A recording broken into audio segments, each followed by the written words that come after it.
Kneel before Zod! You can't go! All the plants are gonna die! I'm gonna take a bath. Bad dates. I'll alert the media. Boys, keep off the moors. It's evil! Don't touch it! The name's Pliskin. No wire hanger!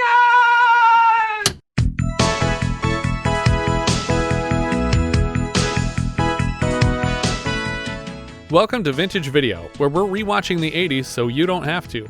We'll be reviewing every major film release of the 1980s in chronological order, overanalyzing what you've seen and spoiling what you haven't. I'm Patrick O'Reilly. I'm Jesse Bayless. And I'm Richard Wells. And today we'll be discussing Underground Aces, released January 1st, 1981. It was written by Lenore Wright, James Carabatsos, and Andrew Peter Marin, directed by Robert Butler, and released by Filmways Pictures. It was shot mostly in San Francisco, with the exception of the Venice Beach trip to find prostitutes, which was shot in Venice Beach. Where the prostitutes are. That's exactly. That's basically everything I could find about the production. There's really not a lot online. Which is surprising because this cast has a lot of people in it. Yeah, it does. Yeah. And early in their careers. The first logo we see is for Orion, which I think we last saw in front of The Awakening on Halloween of 1980. It's followed by Filmways Pictures, which was a rebranding from American International last year, and it was sort of a lifeboat for producer Samuel Z. Arkoff that started strong with The Earthling and Dressed to Kill, and then fumbled a bit with Without Warning and The First Deadly Sin. In our 1981 season, Filmways still has The Burning, Blowout, Full Moon High, Roar, and Four Friends. So they got their ups and downs. Yeah, I'm kind of excited for any given title there, except Four Friends I don't know a lot about. But the rest of them I want to see. I would sit down and watch them tonight. Yeah. We get a lot of quick shots of empty streets around the greater Los Angeles area. I thought we were starting in Century City, but then we moved downtown. We see the Bonaventure Hotel from the climax of Midnight Madness last year, with those giant cylindrical pillars around it. The original theme starts pumping in, and cars are suddenly filling the streets. Take a chance, romance. Underground Aces. Take a chance, romance. Inexplicably, the original theme is provided by the Commodores, and this is back when Lionel Richie was the lead vocalist of the Commodores. Oh. I don't know how they got roped into this. We see a man played by Dirk Benedict, later we'll know him as Pete, struggling to find a parking spot outside the building, and just as he opens his door after parallel parking, a truck goes by and tears it off the side of the car. The door obviously disappears in a jump cut, because they didn't want to destroy a car for this joke. There's a bunch of decent-sized names in these opening credits: Melanie Griffith, T.K. Carter, Jerry Orbach, but the most interesting credit is the last one, Frank Gorshin as Fred Krueger. The Riddler. The Riddler is playing Freddy Krueger before Freddy Krueger even existed. Though somewhere in the film the character is referred to as Harry Krueger, which is either a blatant oversight or I'm just now learning that Harry is a nickname for Fred, which I don't think it is. We see lots of people being warned away from full parking lots with signs. A guy is distracted and drives over some severe tire damage spikes. We see a sign outside of a fancy hotel called the Beverly Plaza. Lucy, played by Melanie Griffith, is in the booth collecting keys and returning cars to people. A frustrated customer is looking for his brown Corniche. One of the aces, which is what we call these parking lot attendants, Tico, grabs a fellow hotel employee named Juanita on his way to collecting the car. Pete pulls into the parking lot with one gray door to replace the one that got knocked off by a truck. Another of the valet drivers, Dee Jay, waves him away from the VIP parking area, but he's not listening. It seems like it's Pete's first day because he doesn't know anybody's names yet. He's supposed to meet with someone named Joe downstairs in the lot because all the parking is underground, hence the title here. Suddenly, we see an African general, played by Ernie Hudson, and his entourage stepping into the parking lot to collect their car, and Ollie, another of the aces, chases them down to ask the general's story. Say, excuse me, what's your angle, brother? Are you suggesting that we are related? Well, yeah. Instead of any kind of sensible punchline, a bunch of the other valets just applaud this interaction when it's over, like, good one. Yeah. You suggested that you were related. We never see Ernie again. Wasted again.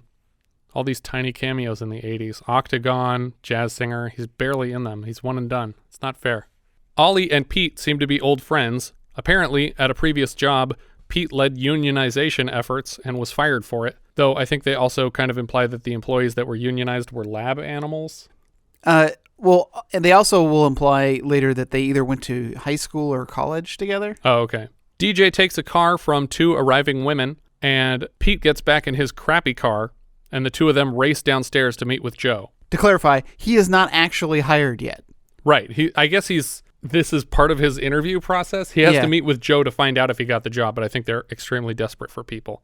Ollie races behind them, and a 4th ace, played by Michael Winslow, named Nate, is also tempted into this race. We get lots of fancy driving of fancy cars at unsafe speeds in this underground parking structure. Nate, though, is driving 100 miles per hour via sped-up footage. The racing cars almost hit a pack of roller skaters, inexplicably wandering the parking structure. They latch onto the back of one of the cars and are eventually launched into a lot of furniture that's like set up around a corner. Pete and Nate are head-to-head barreling through the parking structure toward Joe and another employee rebuilding a car engine downstairs. Joe and his assistant, Zig, hear the cars coming and get out of the way of the vehicle before the racers crash into it. Joe is obviously pissed off that Pete just damaged the car that he was working on when Ollie shows up and says, "Isn't he a great driver? We better give him a job right away." Great driver. All you know about him is that he hit something just now. He just destroyed 2 cars. One was his own, but still. Pete gets the job somehow. I guess they're just really desperate. But also, if they're this desperate, why are 2 of them working on a car in the garage and not driving cars? I don't get the whole story. Like, is this a mechanics shop on top of being I don't know. a parking structure? I thought, so this is a bit of a stretch. I thought what was going on was that they got some kind of request to rebuild this car, and they're chopping cars that come into this place for the parts to fix it. I think they are. Okay. They are stripping cars of parts for one reason or another, but it seems like a very poorly thought out plan. Mm-hmm. Back upstairs, the angry guy is still waiting on his brown Corniche, and he's giving a description to hotel security chief Freddy Krueger, as played by Frank Gorshin. The car pulls up just as Krueger starts taking the description down, and the hotel manager, Mr. Penlittle, as played by Jerry Orbach, makes a joke about it. Another case solved, Krueger. Krueger tries to throw a cigarette into his own mouth, but barely misses, and shakes his fist when it drops to the ground. Just as the man is about to reach his brown Corniche, Tico notices Uncle Fausto, the hotel groundskeeper, I think, and his crappy car, and so Tico pulls away from the customer to go talk to Fausto. When he gets to him, Fausto says that he needs tires, like the car needs new tires, and he says, "Oh yeah, I'll take care of it in a second," and then he loops back around to the customer, which I think was just to get one extra gag in for this guy who's been waiting for his car to be angry. Krueger promises the angry customer as he leaves that the employee will be dealt with, and he points out that Mr. Penlittle keeps track of everything on his tape recorder and won't forget. "Don't you worry about it, Mr. Penlittle has it all on tape." And then, because he doesn't care about the way these employees treat his customers, we hear Penlittle say into his tape recorder, "Pick up dry cleaning, renew auto insurance." Because he's just terrible at his job. Mm-hmm. what is his job? He's the manager of the hotel. Manager, yeah. Okay. But he doesn't care how angry his customers are, and he refuses to punish any of his employees. He spends the whole time talking to the tape recorder. Yeah, like he literally does nothing in this entire film. Yeah, he's like the Commandant Lassard of this movie from Police Academy. Like he bumbles around, he witnesses a lot of things, but never takes any real action. Is that Henry? Yeah. Okay. I'm only ever gonna know him as Henry. Or X-ray technician from Altered States. This guy's a fucking gorilla. Fausto can't start his car, and then it rolls in neutral until it collides with another car, knocking open the trunk and releasing about 25 bowling balls into the parking lot. Like what? Who has 25 loose bowling balls in the back of their van? I probably did at one point in high school. I remember my parents being like, "Why the fuck are you driving around with so many bowling balls in the back of your car?" Like I really did. It's for the weight for the ice. Right. The roads are icy. You want to put more weight in the back of the car. Yeah. The ice big in Southern California. in Southern California. Most of the balls do their damage on the ground floor, smashing ankles, colliding with a woman who's pushing a man in a wheelchair, causing her to crash him into another car. And then a pair of nuns with bird cages stuffed full of doves both fall to the ground and release their birds, prematurely, I assume, unless this was their plan all along. Maybe they just died. But Then one the bowling birds ball, yeah, each of them let loose one spirit bird. But one of these bowling balls makes it down the stairwell. Ziggy and Joe are arguing while working on the car because Ziggy found someone willing to buy it for $1,400, but Joe is insisting they can get $7,000 if they fix it up. Downstairs, Kruger is lecturing all the aces for their history of hijinks. Throughout the lecture, Michael Winslow is, you guessed it, making sound effects with his mouth. He doesn't say a single word in this movie. Yeah, he's completely mute. Unless, like, yeehaw counts. I think he says yeehaw once, but everything else is sound effects. Somehow, Kruger can't tell where these sounds are coming from. The hell is that? The hotel was built on a swamp, Kruger. The last bowling ball has finally come to rest at the bottom of a stairwell, and then a fly lands on it, giving it almost all the momentum it needs to start rolling out into the parking structure. We never see the fly. Right. We only hear it. We only hear it. And we clearly see the string that is pulling the bowling balls. Kruger tells the drivers how happy he would be to see them all fired before their next payday, which doesn't make a lot of sense because they need valet drivers. Desperately, apparently. He tries to light a match in a cool way that accidentally lights the whole matchbook on fire and burns his hand. To escape embarrassment, he hops in his golf cart and looks behind him before driving forward and crashing into a bunch of stuff, barely missing the aces. I will never not laugh at someone looking behind them and then driving forward. It's just I was an going to say automatic that. trigger. I was going to say that. That is the one thing that I know will always make you laugh. Yeah. The bowling ball rolls into an area where Joe and Ziggy have been rebuilding that car. The ball kicks off a Rube Goldberg machine that eventually dumps a bunch of blue paint over a fan that's oscillating back and forth, blasting the paint at the side of the car. I do like this sequence. I think the Rube Goldberg parts of it were pretty great. It reminded me of like old school Sesame Street. But it also drops an engine on the hood, and it breaks the caps off of a few gas tanks in the trunk, which then fill the car with gas that eventually ignites and blows out all the windows just as Joe and Ziggy are coming around the corner to see the car. Joe goes to check on it, and Ziggy stands, annoyed that they didn't already sell it. The fly that set the bowling ball in motion begins buzzing around Ziggy, who punches it. No, not open hand slap, but he just closed fist punches the fly. Again, we don't see the fly, but he punches the air and the buzzing stops. Joe sneaks into his office to make out with his girlfriend, Lucy, from upstairs. He tunes the radio to Le Mans. That's not breathing exercises. That's a race car broadcast. And Lucy starts asking if they're going to spend their whole lives working at this dump. And they break up when it turns out that was Joe's plan, to work here forever, and she wants to go places. Some guy in a fucking Beefeater costume for some reason is dishing out financial advice to a pair of hotel guests. These ladies are prostitutes. But he's literally telling them to get their money out of the stock market and put it into IRAs. I believe he is their pimp. What? And he runs this side business at the hotel that he works at. Well, I was going to say, he definitely works at the hotel. Yeah, he works at the hotel. I didn't realize that he was a pimp and that these were... Oh, this makes more sense later when the guy is missing, the guy that's missing later when the dude needs a prostitute later is this guy. Yeah. Oh, okay. Okay. That makes some sense. A little bit, I guess.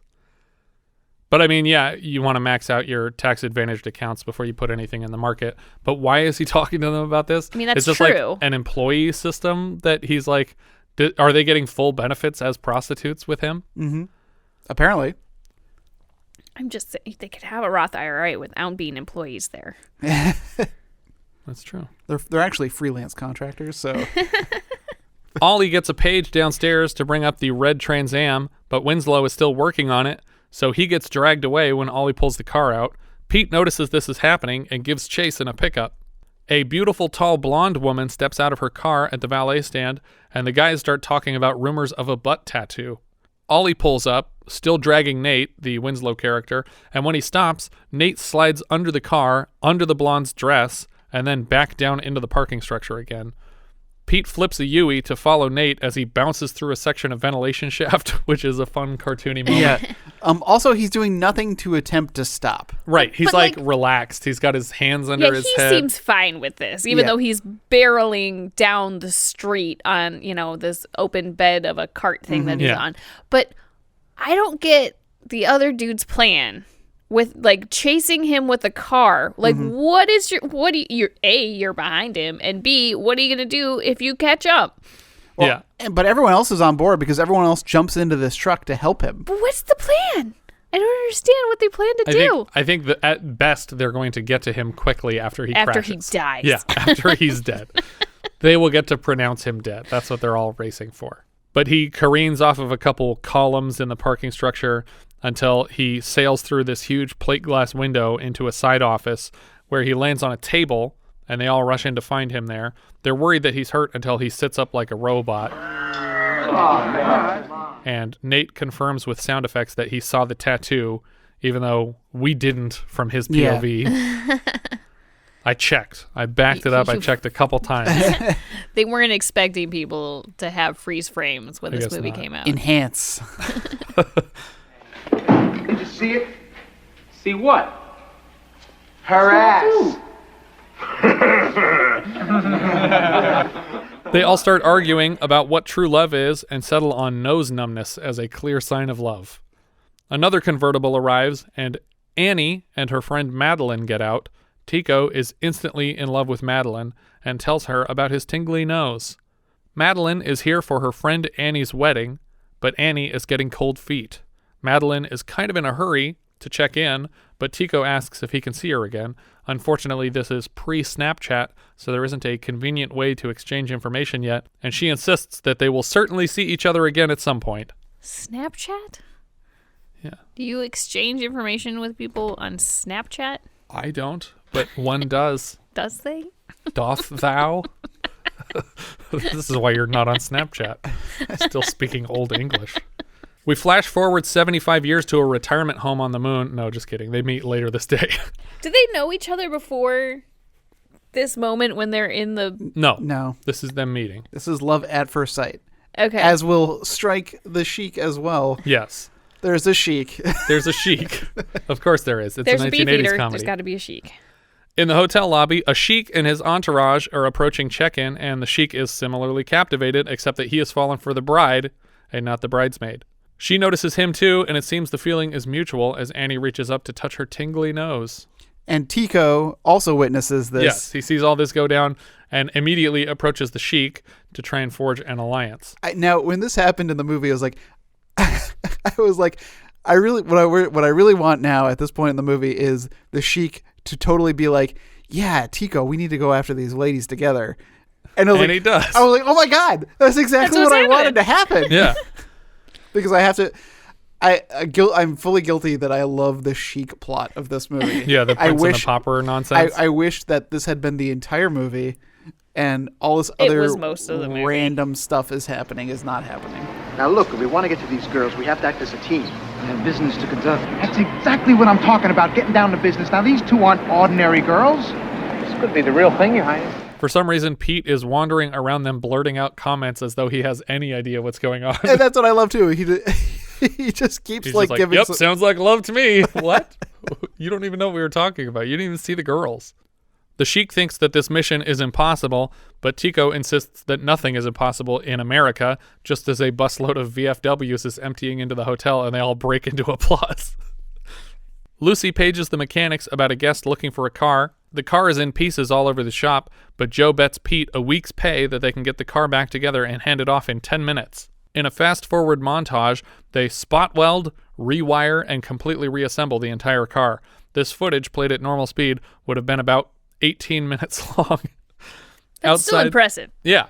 Outside the valet stand, Ziggy notices a couple FBI men arrive and talk to Mr. Penlittle, and then he races downstairs. So he doesn't know yet that they're FBI, but he is acting weird, and I wasn't sure what he saw, but I guess it was just the car. Yeah, he just noticed pieces that they need on the car, but he's close enough to have heard, and they introduced themselves to Mr. Penlittle as representatives of the FBI. So I thought it was like they had some illegal operation going on, and he was running downstairs to tell Joe so they could cover up. That's what I thought it was when I saw this scene, and it wasn't until later that I realized that he didn't know that they were FBI. Which I feel like you could have easily just not had them introduce themselves that way until later. Right. When DJ parks the car, Ziggy steals it and then strips it for parts. Ollie leads Pete to a room that the Aces share, like a hidden room that they share at the hotel, and they find Lucy curling her hair into this silly Shirley Temple puffball that she will wear for the entire rest of the film. She tells them that she broke it off with Joe, and Pete immediately asks her out. I don't believe you're hitting on me. No, nothing violent, just dinner. I have an army physical tonight. Sure. Really? It looks like she's trying to travel the world the Private Benjamin way. She tells him that if he can wait a week, that she'll take him up on that dinner offer. Not if he can wait a week. If he can make it as an underground ace for a week, because that'll prove your worth. Yes. Yeah. Also, he's not getting paid for a week, so dinner's going to be real cheap. Yeah. After she leaves, he touches his nose to check it for numbness. The next day, he asks her how the physical went, and she says that the sergeant made a pass at her. Ollie tells her that she should have expected that, but she elaborates that the sergeant was a WAC, which, as we've explained before, stood for Women's Army Corps, which was disbanded in 78. So either this movie sat on a shelf for a minute, or nobody cared. Judging from the rest of the film, I'm leaning toward the latter. Juanita asks Tico if he has any lonely cars for them to have sex in, and he blows her off. Pete grabs Tico's nose to confirm that he is in love with someone, and apparently not Juanita. Later, the Aces are sitting in a hot tub together when the Sheik comes to join them. They talk him into teaming up to win the hearts of the fair ladies. So, of course, the first step is for the Sheik, who Annie has already shown interest in, to shave his facial hair and shed his disgusting wealth to pose as one of these poor, creepy ace characters. That's right. Why? I don't get it. I don't understand the plan here. There's nothing about him being a Sheik that was off-putting to her. I don't think that's it. And here was my best guess after watching the rest of the film, is he had to not be the Sheik because the Sheik had things to do. Right. And so he had to go and be free from that. And so that's why he had to disguise himself as somebody else. Right. I think that is the implication, that he's just literally too busy as the Sheik to even consider pursuing these girls. But the ridiculous thing is to think that anybody else could take his place. Right. Luckily, everyone is forbidden from looking at the Sheik, who's in the Sheik's employ. Yeah. They give him the name tag of a former employee. Bernie. He got axed. You mean beheaded? No, canned. Packaged. Fired. Burned. 86? Will you guys knock it off? I actually could have taken a few more rounds of this joke. But it's fun like this. It works. For some reason, in addition to posing as the parking lot attendant, one of the attendants will have to pose as the Sheik to do his business. Is this guy really working so nonstop as the Sheik that he can't stay in character to woo the bride with the advantage of being a billionaire oil tycoon also? Yeah, I feel like that there is some appeal there, but maybe he also didn't want that to cloud her judgment. For some reason, of everyone available, Ollie is enlisted to play the Sheik, despite being black and looking nothing like the Sheik.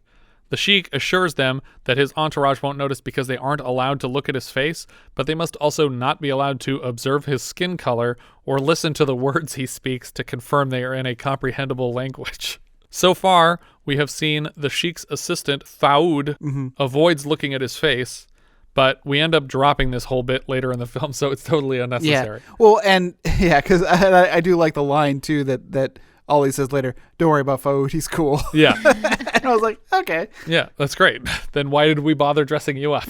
Ollie's a natural actor. Left college to become a star. Speaks 3 languages. Right?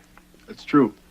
Ghetto English, restaurant French, and car wash Spanish. I like that joke. But it's also, doesn't matter, because you're here to conduct business in English because you speak English, and so did the guy that you're posing as. Right. Tico tries to give the Sheik pointers, and the Sheik says that his parents met when his father rode a horse into his mother's house and stole her away. Their families fought, and a few people died in the battle. They notice Annie trying on her wedding dress at a bridal shop in the hotel, like open to the lobby. I would assume that it's like a tailor. Yeah. But it doesn't have walls or anything. So, like, if her groom was in the lobby, he would have seen her from check-in, which you're not supposed to see the person. Like they should have a changing room at least but she's literally trying on the dress out in the open to the lobby. Tico and the Sheik approach the two girls, and Tico takes Madeline out on a tour of the hotel and leaves the Sheik to fend for himself with Annie. Pete starts hitting on Lucy again. Now she's trying to get a job as a stewardess, and we get a quick moment with Ollie in a business meeting, speaking in a mix of snorts and what sounds like German to me. Oh, what's he doing? What's he doing? Das ist nicht vergnügend. Das ist verdächtig. Verdächtig. Und du bist ein Wenig. At two people who don't understand a word of his gibberish. The Sheik speaks English, and this guy speaks English, and the people that he's dealing with speak English. But then he might actually have to do real business here, and the goal would probably be to avoid that right now because he's not. Then why the not Sheik. just cancel all the meetings if the goal is to not do business with anyone? Wow, because he can't be found out. I don't know. Because it's funny. Why did the Sheik get a bunch of pointers about how to meet women, but never once tells Ollie anything about the business meetings that he's supposed to go to in his... And it turns out that him pretending to be angry and storming out, that the Sheik was going to be scammed by these guys anyway. Yeah. Ollie's gibberish devolves into a yodeling prayer, and even though he doesn't understand a word of it, Faoud urges the American businessman to pray with Ollie. Outside, a crockpot salesman approaches Lucy looking for someone named Murphy, who I guess is the beef eater. Pete asks if he can help, and the man says he needs a prostitute because he has to have sex before he can sell crockpots. Like you do. I am barely paraphrasing. Kruger shows up and without grasping the full conversation demands Pete get the man whatever he needs. Ollie demands a ride, and they head out looking for a prostitute together. Pete asks if it's okay to talk with Faoud in the back seat, and Ollie says, Faoud is cool. So there's no reason to be dressed as a Sheik here in the car. Yeah. Basically just put that makeup on before meetings. That's it. Yeah. Faoud is apparently now in on the joke.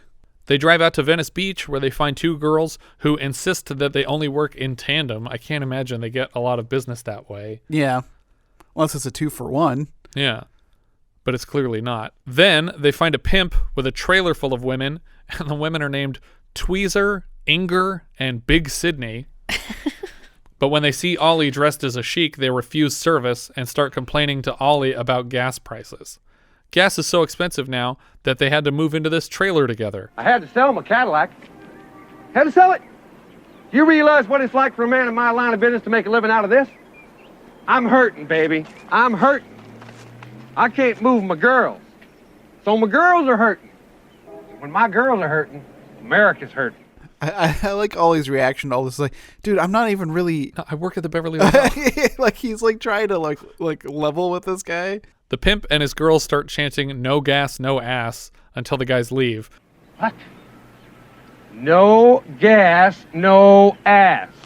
No gas, no ass. No gas, no. So apparently they just give up on finding a girl for this customer. Yep. And we never come back to this thread. That's the end of that story point. Back at the hotel, Lucy tries to talk to another hotel employee, Mitzi, about having sex with Kruger so that he'll give everyone a break, but she doesn't seem interested until Kruger shows up and he invites Mitzi to a spot check of room 128, which Lucy knows is the room that all the aces are sharing as a secret room. And why... And like when they look it up, it says, "Oh, it doesn't show anyone staying in that room." It's like, why wouldn't you always have somebody staying in that room if you're using that room? But Lucy tells Pete that they have to empty the room fast, so all of the hotel employees are crowding the room trying to get all their stuff out. When Lucy pushes into the bathroom, she finds Ziggy taking a bath with all the disassembled parts of a car engine, and there's like greasy handprints on the wall, like he was having sex with this car. We get a montage of them cleaning up the place while Sid Haig pulls a 13th warrior in the middle of the room. By the time they leave, he has taught himself to ask, "Are we changing rooms?" before he gets dragged out of the room by the Sheik, or Sheik Ollie, not the real Sheik. Sheik Ollie, yes it is he. Just don't look at his face. After they leave, Tico and Madeline approach the room expecting to find it available, and when Tico carries her over the threshold, they find Mitzi and Kruger about to screw in the room, and Mitzi starts screaming. Kruger starts chasing Tico through the whole hotel like he wasn't just caught doing something that he presumably shouldn't have been doing in the room. Mm-hmm. Kruger is wearing only his hat and trench coat, which is only buttoned like up to his belly, basically. So he's just shirtless in a trench coat running around. And Tico and Madeline throw Uncle Fausto out of his truck to steal it and escape Kruger. But when Kruger comes out, he's reminded that he isn't wearing any pants and he retreats into the hotel. Tico tries to steal Fausto's truck anyway, but as soon as he gets it started, it backfires and all of the tires pop at the same time. Earlier, Fausto was asking for new tires, and Tico said he would deal with it, and now he's paying the price for that because he didn't take care of it. Just then, the groom arrives, and Madeline is panicking. The groom hands his keys to the Sheik, posing as Bernie, the valet, and asks him to send a dozen roses to his fiancée, Ann Wenders. The Sheik completely totals the groom's car on his way to the bottom of the parking structure, where he crashes it through a wall into what looks like a living space with like lamps and couches and stuff. There's even a guy sitting in a chair. Yeah, I think it's Joe's office.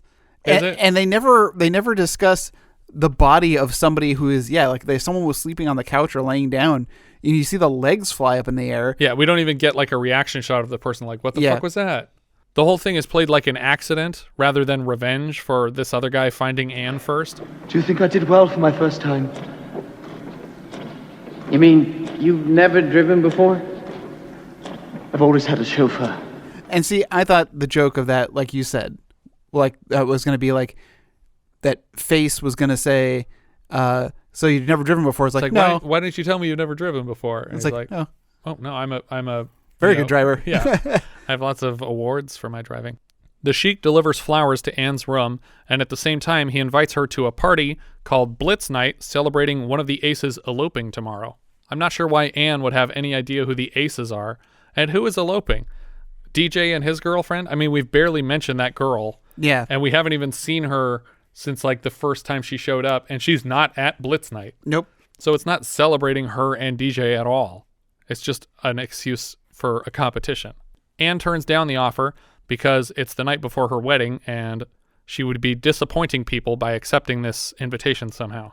In her room with Madeline, Annie compares this marriage to a business merger, claiming that her parents basically arranged it, a complaint we last heard in 1980's Foolin' Around.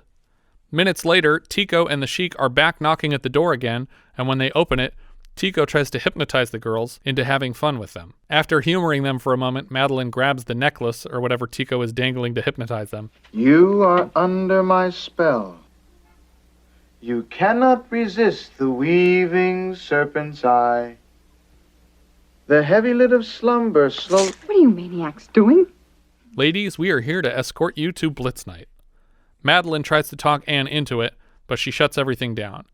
The guys walk back into the hall and come back with a rolling laundry cart to, quote-unquote, fake kidnap the girls. I don't understand why any of this is necessary. I don't either. I guess the implication is that it's okay as long as they're pretending it's against their will. Right. Oh, I thought it was, like, at best I thought it was they were trying to just hide from anybody seeing them leaving. No, I think it was literally just like they wanted to give her plausible deniability that she could say, I didn't want to go. They took me out in this laundry cart. And so they're screaming in this laundry cart the whole way down the hall. I want to be able to accuse you of a felony. Exactly. Why would you go along with that? But they put them in the cart and they roll them the whole way down to the bottom of the parking structure. The Sheik helps Anne out of the cart and he asks if she loves him. Amazingly, she says yes, even though she doesn't recognize him as the Sheik, but rather just a guy who watched her try on a dress once and then delivered flowers to her room. They kiss, and a pair of aces roll the laundry cart out of the shot. Tico and Madeline jump into a restaurant-style seating booth, and they just start making out of sight from everyone. Dee Jay and Nate start doing Howard Cosell-style sports commentary over all the activity. Joe and Pete are about to kick off the final round of some tournament that's happening in this structure. Joe is the odds-on favorite 3-1. Mitzi hears this commotion from upstairs and comes down the stairwell to see what's going on. Well, yeah, and I thought Mitzi was on their side? No, she's Kruger's girlfriend, sort of. Or I guess, just now. the love interest of Kruger, at least. Yeah, but it turns out it's not a race. They're literally playing Rocket League. They have to use their cars to hit a giant soccer ball into the opponent's goal. But I don't think we ever even see what the goal is. We just see cars hitting the ball. The Sheik arrives, Ollie in disguise, and Annie asks the real Sheik, why he would bother to come to this when he can have anything he wants. Not anything. Before either car scores, Joe crashes into Pete's car, earning Pete a point and sending the contest into a fake commercial break where Dee Jay and Nate improvise a commercial for Bro Brew. Mitzi reports Blitz Night to Kruger, hoping to get everybody fired. Pete and Joe get in a second accident, but I can't tell who caused the second one, and suddenly Faoud goes completely insane and stabs the ball to death with a scimitar. Yeah. Kruger shows up and claims to have caught everybody breaking the rules. He accuses them of damaging private property, but Pete points out that they used their own cars for this contest. Kruger tries to toss a cigarette into his lips, but he accidentally throws it down his throat this time. He has to choke it up into his hand. The Sheik approaches Kruger to take the blame for all of this and is promptly fired before he explains that he doesn't actually even work here, that he is the Sheik in disguise. The Sheik offers to bribe them not to fire anybody, and Kruger accepts. So really everybody wins, because Kruger and his girlfriend get a bunch of money and nobody gets fired. Anne has to be upset about something, so she's mad that he told a meaningless lie that actually made him look less interesting as a prospective mate. She accuses him of treating her like a prize in a game and walks away. Tico and Madeline finally surface from their lovemaking to see that everything went to shit. Hey, Huff, who won? Nobody. The next morning, Lucy is for some reason mad at Pete. I guess because he knew about the Prince and the Pauper scheme and he let Anne believe the lie. But the lie was that he wasn't rich. Well, it's just the whole thing is so frustrating to me because, like, he's acting like he couldn't have her if he were the Sheik. But that had nothing to do with that plot line. Right. He wasn't the Sheik because he had other shit to take care of as the Sheik, and he had to, like, pretend like he was, free from all his cares and whatnot. Like, he could just as easily have been the Sheik the whole time and just paid Ollie to look like a second Sheik to do the business meetings. Right. Like, he could have been himself the whole time, so there was no reason he had to be in disguise. This movie should never have left the hotel. Yeah. I think going outside for all these other random scenes was one of the mistakes of this movie. And it doesn't pay off either because the whole prostitute hunt never, like, there's no resolution to that. Right. Pete and Tico find the Sheik outside and tell him that they've devised another plan to win Anne back. Sometimes the old ways are the best ways. Back at the valet stand, Lucy gives Zig the keys to the FBI agent's car and is asked to bring it up. But Zig is panicking because he, for some reason, took the car completely apart. Apparently, this is something that they sometimes do to random cars, and it has never backfired until today when it turns out to be an FBI agent's car. Zig runs to Joe for help, and he has an idea. Tico and Nate steal flowers and champagne from Anne's wedding reception to bring to Dee Jay and Lena's reception. Lucy hands Joe some champagne at the reception and tells him he's a great guy. I'm not the guy for you. He is. It's a real sneaky way to get back at him. Upstairs, Kruger kicks in the door to 123, not 128, but 123, which is not the room that they were all living out of. Right. I don't know how he even decided on this room to kick into. And he thinks he's going to catch aces breaking rules, but instead he finds the fully rebuilt FBI agent's car in the hotel room. Do you guys recall the last time we saw a car parked in a hotel room? Herbie Goes Bananas. Right. Where they all died from exhaust. Yep. Anne cries as she walks down the aisle at her wedding, and her father is also crying. Kruger bursts in to tell Penlittle about the car in the room upstairs. One of the aces yanks a fire alarm to interrupt the wedding, and the sprinklers drive everybody into a panic. Ollie grabs Anne and carries her away from her own wedding. All the wedding guests are still screaming and running, even outside the hotel for some reason. A waiter carries a flaming dessert, and the beefeater takes it away, claiming fire is dangerous, like this is the first flaming dessert anyone has ever been served at this hotel. I thought you were Richard Pryor. As he pulls the plate away, he inadvertently lights a woman's church hat on fire, and he shouts at her while she slaps him away instead of just taking the hat off of her head to save her from fire. Faoud goes crazy again and slices the fire hose of approaching firemen, which I'm pretty sure is a felony. As a result, the firefighters can't put out the hat fire, but some of the aces use a regular hose to put it out. The groom carries the wedding cake out of the hotel, and then he falls and faceplants into it. Just as the Sheik finally arrives to collect Anne. Anne tosses the bouquet, and Lucy catches it. but the Sheik is on horseback. Yeah. So he's doing what his father did to find his wife. Lucy thanks Pete for fixing his screw-up, and Pete announces that he's going back to school on the East Coast and that she should come with him to do some traveling. But I don't think she meant she just wanted to move to the other side of the country and stay home all day while you're at school. Pete tosses the keys to the bridal suite to Dee Jay as a wedding gift, and Dee Jay removes his bride's garter here outside the hotel to toss to the rest of the aces. Just as he lets go, Madeline steps on Tico's foot, and he jumps in the air to scream and catches the garter in his mouth by accident. The whole time, Mr. Penlittle has been reciting every infraction he witnesses into a tape recorder. Massive desertion by garage employees. Possible arson charges, reckless endangerment, filing a false alarm, and incitement to riot. And at the end of the list, he blames Kruger. And all the blame rests squarely on the shoulders of the head of security. Though he changes his name from Fred, which we saw in the opening and closing credits, to Harry Kruger. And then Kruger starts crying on the floor. We watch Pete and Lucy driving up PCH, and then the Sheik and Anne are riding a horse alongside them on the beach.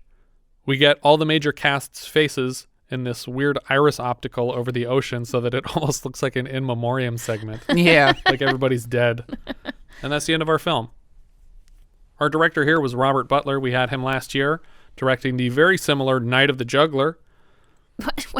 What? After this... No, that's offensive. Don't say that. After this, he dipped into TV for a bit, directing episodes of Hill Street Blues and Remington Steele, but we'll see his work next for Up the Creek in 1984. He also directed 6 episodes of the 66 Batman series, explaining Gorshin's appearance here. Writer Lenore Wright, only other credit is something called Grave Secrets in 1989. Writer James Carabatsos has mostly war movies, Heroes, Heartbreak Ridge, Hamburger Hill, war movies that begin with H. Yeah. Andrew Peter Mann, the third writer, only other feature credit was a 1980 title called Hog Wild that we somehow failed to cover, but if enough people care about it, I'm sure we'll get to that one. He also wrote the TV movie Bad Ronald, which is that famous Kid Lives in the Walls movie that was directed by Buzz Kulick, who did The Hunter for us last year, and he'll be doing Pursuit of D.B. Cooper this year. Music was from Pete Rugolo. He'll be back to do music for Choo Choo and the Philly Flash later this year. Cinematographer Thomas Del Ruth, he was the DP on Motel Hell last year. He later DP'd Running Man, Look Who's Talking, before transitioning largely into television. He lensed the bulk of The West Wing, more than half of the episodes, and followed Aaron Sorkin to the short-lived Studio 60 as well. Bulk of the series. Bulk of the series, man. Editor Argyle Nelson Jr., the same editor from director Robert Butler's Night of the Juggler last year. Dirk Benedict played Pete Huffman. Face. He's best known for his previous role as Starbuck on Battlestar Galactica, or his following role as Face on A-Team, the role that was taken over by Bradley Cooper in the feature film version. Apparently he shows up for a cameo in the movie A-Team. He does.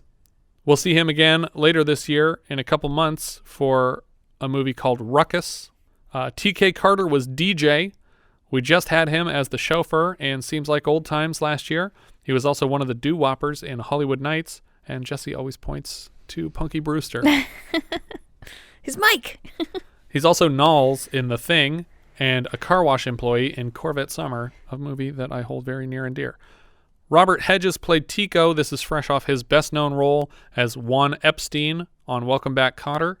Rick Podell played Joe. He was Milo in Hero at Large last year. I think that was Ann Archer's previous boyfriend.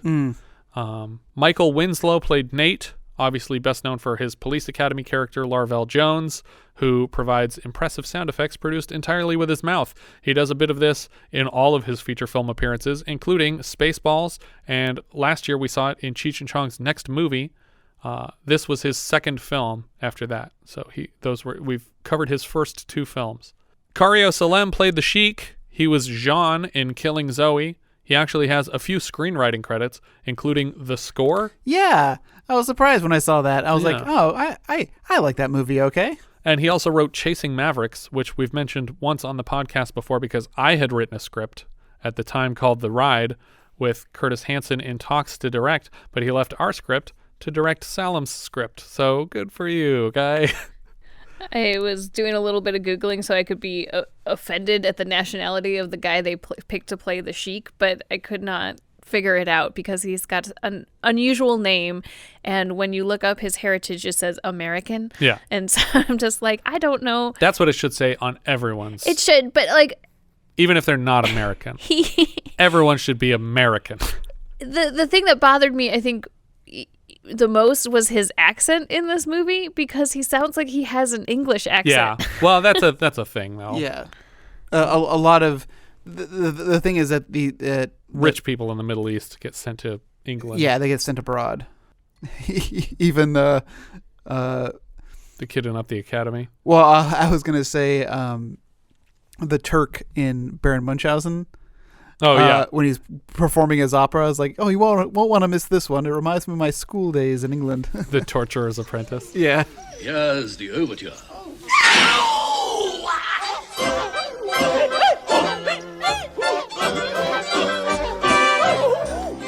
Ralph Seymour played Zig. He was Lenny in Rain Man. He was Creasy in Fletch. And he's Francis's accomplice in Pee-wee's Big Adventure. Yeah, a guy who calls him Buck's Ton. Yeah.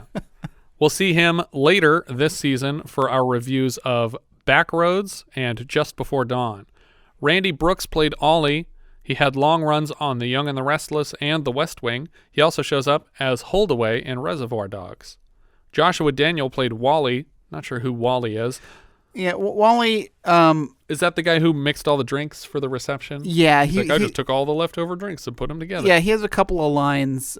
He's just around. He's mostly just talking over Ziggy's shoulder. There were too many aces in this movie. Yep. Yeah. And most of them didn't play any significant role at all. Wally and Ziggy could have been the same guy. Yeah. But Joshua Daniel played Mothball in Animal House. He was the questioner in Where the Buffalo Roam, which I think is the scene where he's taking questions from the college students. He also shows up in Wacko, Zapped, and Trading Places, but nothing after 1983, so I hope you're okay, Joshua Daniel. Sid Haig played Faoud. He's Captain Spaulding in a couple Rob Zombie movies. We had him in Loose Shoes last year, and he'll come back for Choo Choo and the Philly Flash and Galaxy of Terror this year. He played a couple of bad guys on the original MacGyver, but he mostly appeared in a lot of schlock horror after the Spaulding character, because that kind of resurrected his career. Jerry Orbach played Herbert Penlittle. He's best known as either Detective Lenny Briscoe on Law & Order or as Lumiere in Disney's Beauty and the Beast. He'll show up later this season as Gus Levy, Detective Gus Levy, in Prince of the City. Melanie Griffith played Lucy. She's the daughter of Birds actress Tippi Hedren. She appears later this year with her mother, playing her mother, in Roar. She is best known for her appearances in Working Girl and Body Double, and her daughter, with Dawn Johnson, has appeared in the 50 Shades trilogy.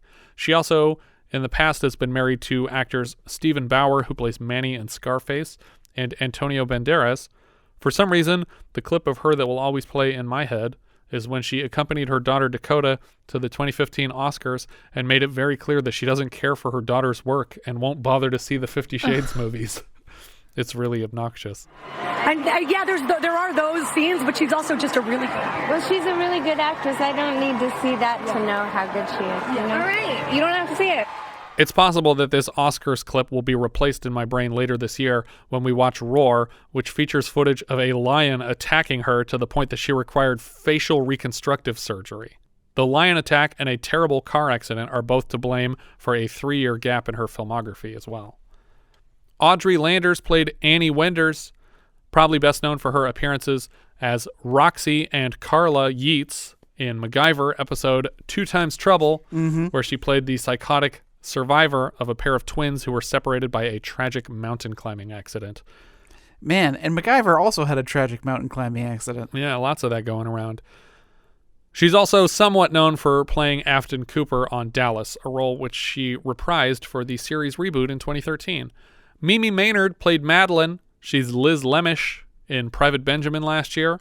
She looks incredibly familiar to me, but I must be confusing her with someone else because her biggest credits moving forward are casting department credits on films like Highlander 2: The Quickening and Kindergarten Cop.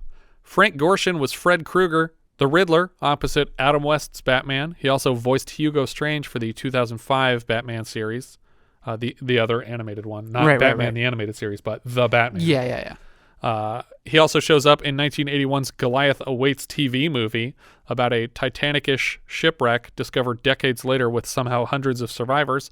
The last thing I remember seeing him in was that CSI episode that Tarantino directed. I liked him, like his random appearance in Terry Gilliam's 12 Monkeys. Where I still haven't seen that movie. Oh yeah, he's the head of this psychiatric institute or like mental hospital. Yeah, and he has this weird thing where he clicks his tongue like against his lower lip. You ever seen people when they do that? Yeah. Yeah. Don't do that again. Yeah, sorry. That was the last time. I had to do it. But like it was like, what a weird character trait. But I was like, yeah, that's the Riddler. I'm not going to watch that movie. William Mims played the Brown Corniche owner. He was Jensen in Ballad of Cable Hogue, which we covered for Patreon last year. Selma Archard played Sales Lady. I think that's the woman at the bridal store. We had her last year as Mrs. Williams in Can't Stop the Music. And her husband is Army Archard, who we saw playing himself in Happy Hooker Goes Hollywood last year. We mentioned previously that she is the woman dressed as Santa in the office Christmas party from Frank Cross's Past in Scrooge. Not the woman who's handing out pictures of her butt, but the woman who's standing on a desk drinking. Mm-hmm. I know the exact person you're talking about because I just watched that movie. I watch it every year. And I was like, God, who's that woman who's just dancing up on that desk drinking? Yep, that was Selma Archard. Kathleen Bracken played Lily. She was Mona in Man with Bogart's Face last year. Who's Lily? One of the two prostitutes of the Beefeater. The other prostitute was Twink Kaplan, Marcia. She was Michelle Pfeiffer's best friend in Falling in Love Again. She's also Rona in Look Who's Talking and Look Who's Talking Too. And she's Miss Geist in Clueless. Oh, yeah. She's a total babe. And she was also on the Clueless TV show, reprising the role. Bob Drew played Murphy, the Beefeater. He's the massage parlor owner in Cheech and Chong's next movie, and the Reverend in Fade to Black, who talks to Eric Binford about his aunt's burial. Mm-hmm. Ernie Hudson was the African general. I already mentioned all of his roles. He's great. And he's also, obviously, Winston Zeddemore in Ghostbusters. He's in Congo. He's in The Crow. Nicky Katt played Son. Where was the son in this? I didn't see any son. I don't know who the son is. He would have been 10 in this movie. I don't remember any children. Yeah. It must have been at the wedding. I guess. But the only other thing I know Nicky Katt from is Secondhand Lions. That's the only thing I can name off the top of my head. I always go to Sin City, or actually a TV show role that he did for a show called Boston Public. Okay. Did you ever watch that show? I remember it. It had Five-ish Finkel on it. Yeah, and Jerry Ryan. Yeah, and it was a decent show, but he played a really cool character named Harry Sennett on that show. But this was Nicky Katt's first role. He's also Matt McClane in the Herbie TV show that we mentioned that immediately followed this film coming out. He's in Gremlins. He's in The Burbs. He's in Dazed and Confused as Clint. He's Spike in Batman and Robin. And he's in both halves of the Planet Terror Death Proof Grindhouse feature. But yeah, like I said, I always think of Boston Public or Sin City, where he gets the arrow through his head. Hey. Yeah. Good stuff. But yeah, those are all the credits I had for this one. There was a lot of credits. There's a lot of people in this movie. I think it could have focused a little better. So it felt like somebody saw Caddyshack and said, I want to make this movie again, but what can I do that's not caddies, but it's kind of like caddies? And they're like, oh, I know. They can be valets at a fancy hotel instead of caddies at a golf course. And I think that was enough to trick Orion into distributing the film. Well, for sure. Because they did Caddyshack It's a generally sound concept if you would have just told me, okay, I'm going to recreate a Caddyshack-like movie. But as you pointed out when we were watching it, they forgot to put comedians in it. Yeah. So, like, it's just not super funny. It's just a lot of I think the aces are all pretty charismatic, though. Like, but obviously Dee Jay and Ollie and But it's Pete. antics. It's not jokes. Mm-hmm. And also, all the characters are interchangeable. All of the aces could have done any given thing. Well, and we start off with Face. And I'm like, okay, so this is our main character because he's a guy who needs a job. And that's where you start. You know, like DC Cab starts with Adam Baldwin. He needs a job and he's coming to this place. It's the same as Caddyshack, though, because you have Danny coming in and he needs He needs money for school. Yeah. So it's like, and that's the person we're going to follow. It's like, oh no, he's really not even the focus of this movie. Right. It's Tico and the Sheik, and it should have been Tico and the Sheik from the start. Yeah. I would have liked them to have called it Tico and the Sheik, because that's a better name than Underground Aces. What if they called it Chico and the Teak? What? Just wood. I also think, as I said earlier, they should have never left the hotel. And I think that the fake Sheik plan would work as a joke if it's like in 9 to 5 where you're always just missing, like they would have Ollie disguised as the Sheik, but you never saw him because you'd always see him walking away, and Frank Gorshin would always be trying to go, oh, Sheik, and like just to make it seem like the Sheik is still at the hotel. Yeah. So to give the real Sheik time as a disguise as the driver to do his thing. Yeah. Because again, it makes no sense for him to do these business things if he doesn't know what he's doing. But if the manager of the hotel wants to talk to him for some reason, or like Home Alone 2, where they're always trying to get to the whoever's in this room, but they can't get to them. Right.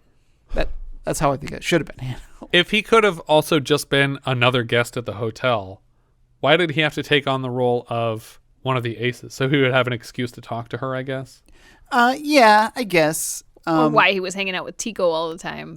Because it seems like you wouldn't want to volunteer for a full-time job just so that occasionally you could notice a person. Hey, ladies like employed men. But this kind of don't they also like independently wealthy men who just go to hotels on their own with their own cash? Yeah. Yeah, yes they do. Yeah, I think it could have also have worked that way, like where Tico is coaching the rich Sheik on how to woo an American woman. Yeah. I think there was a lot of opportunity to have fun with that story, and it was my favorite part of the movie was because I like the scene in the hot tub where Tico's like, this is too hot. I don't know. I liked He's lot like of passing out when they're trying to drag him out of the pool. Yeah, and I liked Face as this character who just keeps wandering by and blurting out random statements. Yeah. All these parts made me smile, and I wish that there was more of it between like a 10-minute sequence of Michael Winslow being dragged around by a car's this Blitz night plot. I'm surprised Dirk Benedict's not in more movies, honestly. Yeah. Like, I guess if you get locked into a really good TV show, you stick it out. But I don't know. I thought he was very charismatic in this. Like, he could have done a movie between seasons of the A-Team, and there wasn't a lot on his IMDb page after this, other than the A-Team. But yeah, I agree. I think Chico and the Teak would have been a fun film, and we didn't need the bowling ball bit or the FBI agent's car. Like, how is that even a fix, Joe? How does that solve our problem? Right. You're going to go down to the FBI guy and say, hey, we parked your car in a hotel room. Oh, okay. I'm going to sue the hotel, and you're both going to get fired today. Yeah. Yeah. There was just a bunch of stuff that wasn't necessary. And the moments, and I agree with you, there were moments that I thought were amusing and made me smile. But it didn't have a super strong through line. It didn't have super strong jokes. So it just kind of sat there. Yeah. What if instead of focusing the whole thing on Tico and the Sheik, what if the movie was called Nate Can't Talk, and it was just Michael Winslow making sounds for the entire movie? No. I could go for that. And he's just rolling around, crashing into stuff. Anyway, what do you think, Jess? Thumbs up, thumbs down? I give it a thumbs down. There was just not enough for me in this movie. Yeah, it's a thumbs down. It's a down. But oddly enough, yeah, you're never going to believe this turn of events. This is our number one movie of the year. Yeah. Yep. I think we all can agree that this is a far more watchable movie than either of the other two. Oh, right. Home Sweet Home. Never mind. This is the middlest movie of the year. No, it's definitely on top. So I think right now our lists are identical. Reigning champion for now. Yeah. Yep. I think that's everything for Underground Aces. If you guys have any thoughts you'd like to share with us, we are Vintage Video Pod on Twitter, Facebook, Instagram, and Letterboxd, where, as I've said before, you can find each of our full movie rankings for the year.